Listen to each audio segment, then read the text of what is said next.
আপনারা সবাই আমাদের এই এলাকায় ভালো আছেন, তাই না? আমরা একটা কথা বলার জন্যই আপনাদের এখানে আসছি, সেটা হচ্ছে এই আমাদের হিন্দু ভাইরা, খ্রিস্টান ভাইরা, বৌদ্ধ ভাইরা, আদিবাসী ভাইরা, এটা আমাদের ভাই।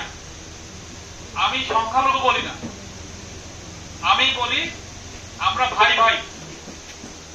আমাদের একজন মুসলিমের যে নাগরিক অধিকার, আমার হিন্দু ভাইদেরও একই অধিকার। আমি বলবো উপস্থিত হিন্দু ভাই বোনদের, আপনারা যে যেখানে যে গ্রামে থাকেন একতাবদ্ধ থাকেন, ঐক্যবদ্ধ থাকেন। কোন প্রকারের ভয় ভীতি বা কোন প্রকার শঙ্কা বোধ করবেন না। আমরা আপনাদের সাথে আছি, আমরা আপনাদের পাশে আছি। আমার হিন্দু ভাইরা হাসি মুখে থাকবে, আমার হিন্দু ভাইরা বুক ফুলিয়ে চলবে, এটা আমি চাই। আমার হিন্দু ভাইদের অবস্থান হবে বাংলাদেশের মধ্যে এই 5 বিবির আইন রসুলপুরে হিন্দু ভাইদের মাথা থাকবে সবার উপরে।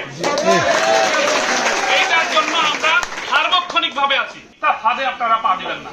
আপনাদের উপর ভর করে অনেকেই রাজনীতি করতে চায়, এই জিনিসটা যেন আপনাদের জীবনের উপর দিয়ে না যায়, আপনারা নিরাপদে থাকেন, এটাই হচ্ছে আমাদের আজকের আমাদের চাওয়া।